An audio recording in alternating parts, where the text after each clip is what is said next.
15 વર્ષથી પાલેજમાં જૂના અને જાણીતા computer, laptop, CCTV camera service, printer repairing તેમજ નવા અને જૂના કોમ્પ્યુટર લે વેચ કરનાર. એડમિશન ફોર્મ તેમજ તમામ સરકારી ફોર્મ ઓનલાઈન ભરી આપવામાં આવશે.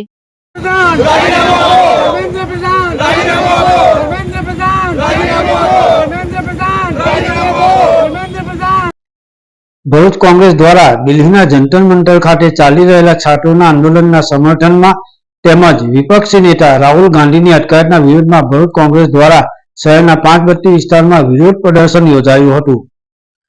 ભરૂચ કોંગ્રેસનો દિલ્હી જંતર મંતર ખાતે ચાલી રહેલા છાત્રોના આંદોલનના સમર્થનમાં તેમજ વિપક્ષી નેતા રાહુલ ગાંધીની અટકાયતના વિરોધમાં ભરૂચ કોંગ્રેસ દ્વારા શહેરના 5 બત્તી વિસ્તારમાં વિરોધ પ્રદર્શન યોજાયું હતું.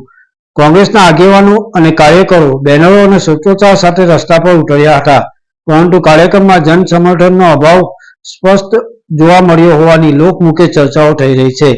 વિરોધ પૂર્ણ થતાં જ મોટાભાગના કાર્યકરો સ્થળ છોડતા સમગ્ર કાર્યક્રમ માત્ર ઔપચારિકતા પૂરતો રહ્યો હોવાની ચર્ચા શહેરમાં થઈ રહી છે.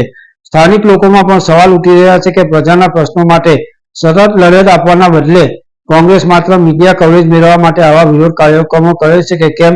અનેક લોકોનું માનવું છે કે જન આંદોલન ઊભું કરવામાં કોંગ્રેસ ફરી એકવાર નિષ્ફળ રહી હોવાની પણ લોકમુખે ચર્ચાઓ ચાલી રહી છે.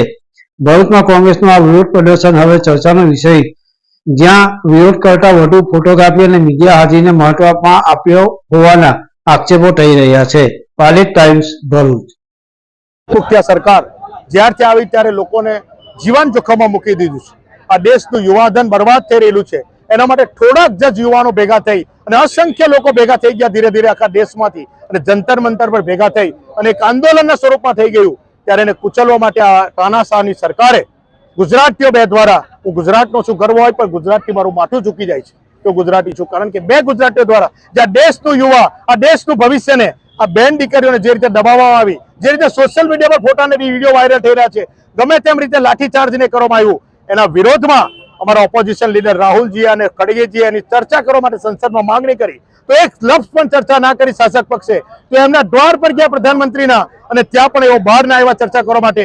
1 કલાક રાહ જોઈ પોલીસના દમનથી એમની ધરપકડ કરવામાં આવી છે. દેશનું ભવિષ્ય રાહુલ ગાંધી છે, આ દેશનું યુવા એમના ભવિષ્ય જોઈ રહેલું છે, એની ધરપકડ કરવામાં આવી. ખડગેજીની ધરપકડ કરવામાં આવી, પ્રિયંકાજીની, અસંખ્ય સાંસદોની ધરપકડ કરવામાં આવી. એને સખત શબ્દોમાં અમે વખોડીએ છીએ અને આ જે આંદોલન છે એને કુચલવામાં આ સરકાર તાનાશાહી કરી રહી છે. પણ ભારતીય જનતા પાર્ટી શાનમાં સમજી જાય. આજે ભરૂચ જિલ્લાના શહેરમાં અમે ખાલી દેખાવો કરી રહ્યા છે. હજુ જો આ તાનાશાહ સરકાર નહીં સુધરે તો કોંગ્રેસ રોડ પર આવશે, વાર નહીં લાગે.